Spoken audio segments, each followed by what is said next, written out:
Okay, so for number 25, we have the standard form y equals x squared minus 6x plus 21. And so when you have this and you're trying to graph it and find other forms, first good thing to do is check if it factors or not. So quickly check, is it going to factor? You said no.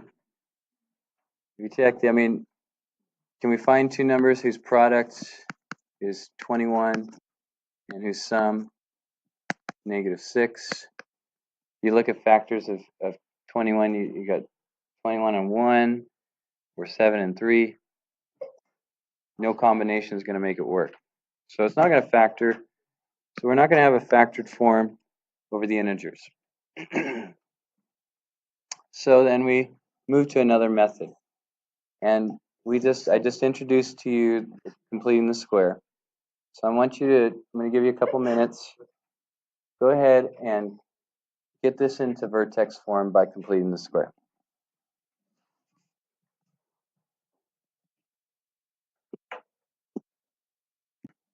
Okay, so I'll give you a little head start. So when you're completing the square, first thing you ask is, or first thing you need a to equal 1. So does it? Yeah, a is the number in front of x squared, does. So then, next step, we're going to find what number would make this a perfect square. And the number that would is b over 2 squared. So in this case, b is negative 6. And negative 3 squared is 9. So 9 is the number that we need. So I'm going to add in the 9 right after the negative 6x. But then I'm going to take it back away because it wasn't there. And don't forget the 21. So these two were not there, and I added them in because I'm setting this up so that I could factor the first three terms here, and it will factor to a perfect square. Okay. Now we can go through the process of factoring that, but we talked about the shortcut. The shortcut for a perfect square is this is going to be x plus what? B over 2. So b is 6, negative 6. What's negative 6 divided by 2? Negative 3. So we're going to have an x minus 3 here, squared. And if you work that out, if you find x minus 3 times x minus 3 and distribute that, you're going to end up back with x squared minus 6x plus 9. Lastly, I have the negative 9 and the positive 21 that I want to add. And what do we get? 12.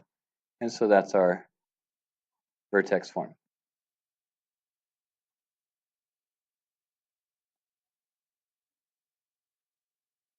So what's our vertex?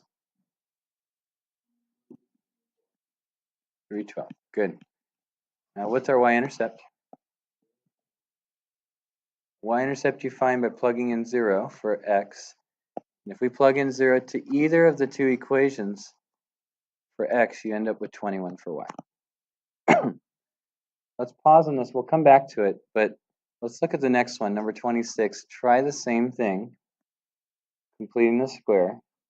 We're practicing this. This is new for us. So let's try this one more time.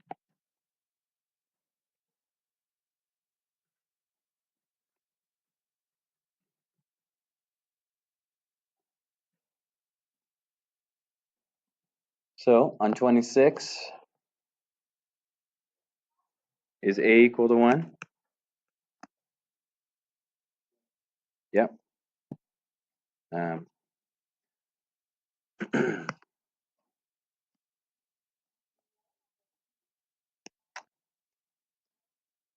Okay. So a is 1. So what's b over 2 squared?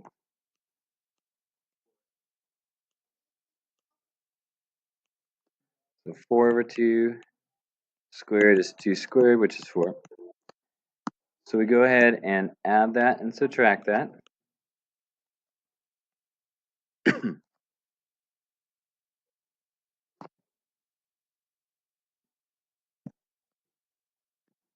Okay. So the new piece that we added in right here, because the first 3 now will factor to a perfect square. And what's it going to factor to? X, what's b over 2? 2. X plus 2 squared. And then negative 4 plus 13 gives us positive 9. And again, if you checked that this factored, it didn't factor.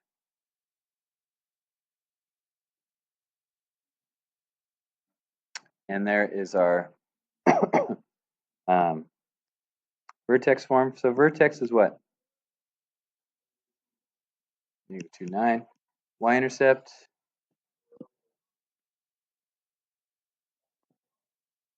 Okay. So before we can go any further, I need to give you a little history, a little background, mathematics. This problem, x squared plus 1 equals 0, came up quite a bit. And trying to find a solution to that, or if a solution existed or not, became a hot debate between mathematicians. So when solving this, what do? You subtract 1, and then take the square root of both sides, right? But what is the square root of negative 1? Right? And in the past, when you get a square root of a negative, what have your math teachers told you? Just leave it. Have you ever had that in the past? Okay, so you've never seen a square root of a negative before? It is on the door, square root of negative 1. So somewhere along the line, someone said, you know what? That solution is useful. And some of the mathematicians said, we're going to call this square root of negative 1 the imaginary number. And other mathematicians who had doctorates and were well respected said, that makes no sense. Why would you even do that? So there's this big argument between mathematicians. Should we have an imaginary number, or should we not? Because a lot of them said it doesn't make sense to have that. Well, as mathematics progressed, we found uses for it. And in electrical engineering, for example, the imaginary number is the solutions. Imaginary solutions actually have practical results, and then from there it kept on showing that's more useful, and so it's now in our curriculum. Okay, and so this is the point in your curriculum where you're broadening how many types of numbers you know. Up to this point, you've just looked at real numbers, but now there's imaginary numbers. Okay, so if you have the square root of negative, let's say negative 4, okay? That's the same thing as the square root of negative 1 times the square root of 4, which is I times the square root of 4, which is 2 times I, okay? And the placement of I usually comes before a square root, but after an integer, okay? So just as another example, what would the square root of negative 16 be? What is it? What he call me? He called me 4i. Didn't you guys talk about kindness today? I did. Okay, so with that in mind, let's find our x-intercepts. Okay, to find an x-intercept, what do we have to do? Set y equal to 0. Okay, and we get this expression, and we need to solve for x. So what do we do first? Subtract 12. Then what? Square root. When you take square root, don't forget the positive or negative option. So, but here we're taking the square root of a negative number. So that's when the imaginary number comes into play. Okay. So it is true that there's no real solution, but there is an imaginary one. Okay. So we're going to add 3 to both sides, and we get 3 plus or minus the square root of negative 12. And don't leave when you have a square root of a negative. Never leave it that way. Write it in terms of I. So this would be 3 plus or minus I square root 12 equals x. Because remember, I is the square root of negative 1. And square root of negative 12 is the square root of negative 1 times the square root of 12. And then 12, we can simplify that further. 12 is 2 times 2 times 3. So we can pull out a pair of 2's. And we end up with x is 3 plus or minus 2I square root 3. So we get two answers, 3 plus 2I root 3 and 3 minus 2I root 3. So let's take a look at our graph now. What's our vertex? 312. Let's say 12 is about right here. There's our vertex. Do we know another point that we can graph? Our y-intercept, remember? 0, 21. Remember the vertex is in the middle, right? So this is our axis of symmetry at x equals 3. And right up here at height 21 is our y-intercept. Can anybody give me another point you know for sure it's on this graph? One that matches that, yeah. Good. So if you go 3 on the right side, symmetric, so we get this parabola. Yeah, question? Where what? Ah, there are no x-intercepts. Why are there no x-intercepts? Okay, we have imaginary, but in the graph, how do you know there's no x-intercepts? It's never going to cross the x-axis. Okay, we haven't seen one like that yet, but now we are. And what happens if you have a parabola that never crosses the x-axis and you try to find the x-intercepts, you're going to get these imaginary answers. So if I ask you for an x-intercept and there is no real x-intercept, you're going to say, hey, I don't have any. Okay? Because x-intercepts are only real numbers. And when you graph, the x-axis and the y-axis are only real number lines. So there's no way to graph an imaginary number on this. Okay? Now, maybe in another class, not this class, you'll be introduced to the imaginary axis, and then you'll be able to graph that. But it's not going to be part of this class. Okay? So for our purposes, domain, range, increasing, decreasing, all that stays real. We're not going to have an imaginary stuff there. The only time we'll have imaginary show up is when we're solving for x sometimes. And what that means is that it's not going to cross the x-axis. Okay? So what is our domain?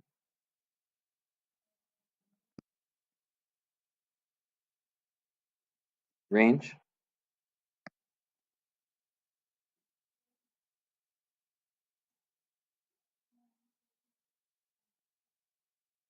Y is greater than or equal to 12. Good. Is the vertex a max or a min?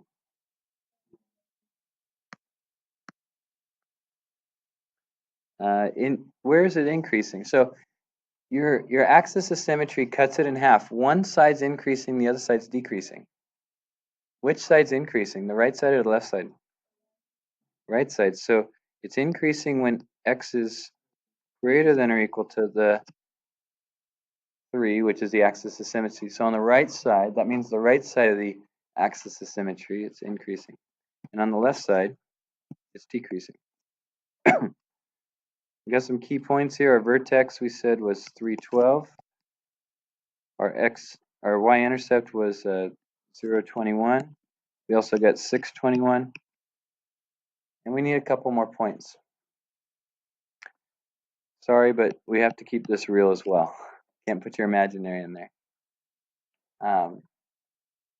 So we could pick something like go 1 from the middle. We'll both share the same value. And just plug a 2 into one of those equations. See what you get.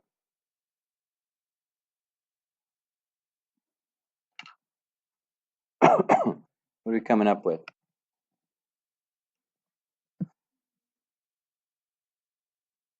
You plug a 2 into one of these equations. What's that? 13? Okay. And so we're also going to get 13 for the 4. Okay. Okay, so let's try that one more time. So on the number 26, we got this for our vertex form.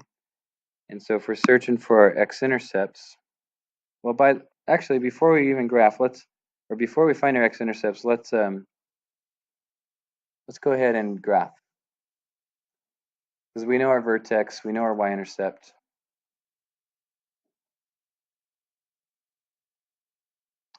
So negative 2, 9.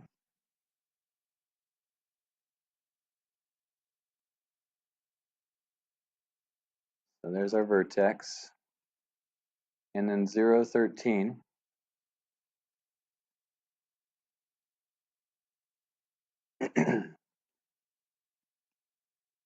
You know our axis of symmetry is at negative 2.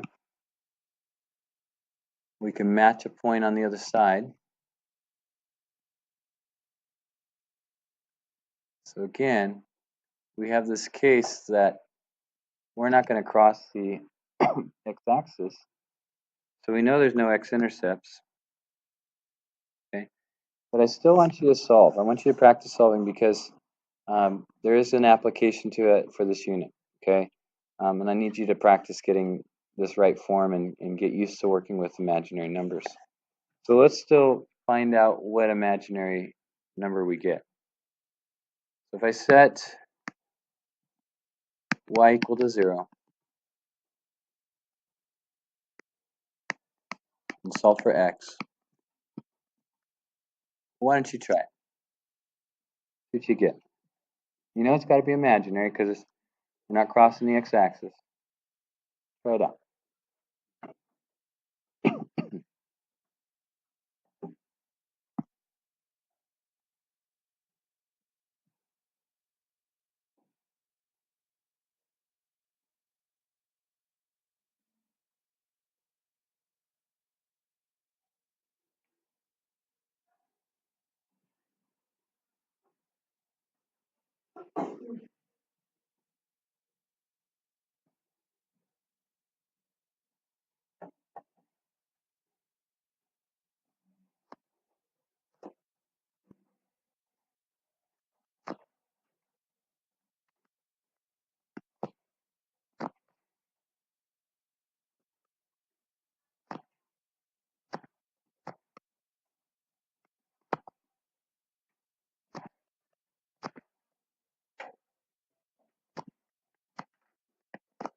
What's the square root of negative 9?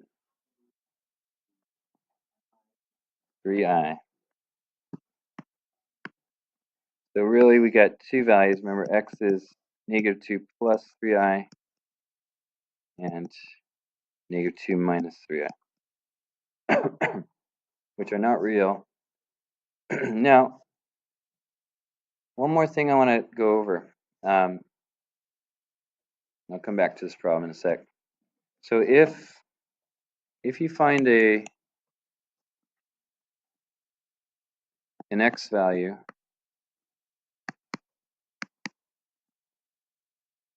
when you set y equal to 0,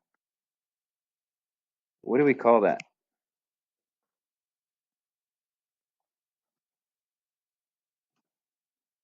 X-intercept. It's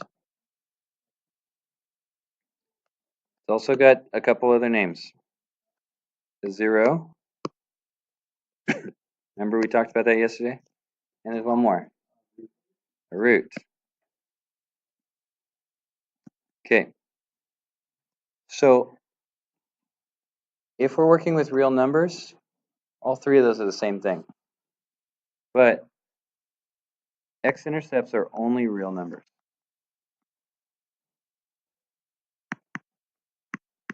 Zeros and roots take real or imaginary. Okay? And that's an important difference because on the problem that we just did, if I said what's the x-intercepts, your answers would be none. But if I said what's the root or what's the 0, you wouldn't say none. You'd actually give me the imaginary answer. Okay? So your homework is to finish those two, and then here's 27, 28 that I want you to also do. Okay.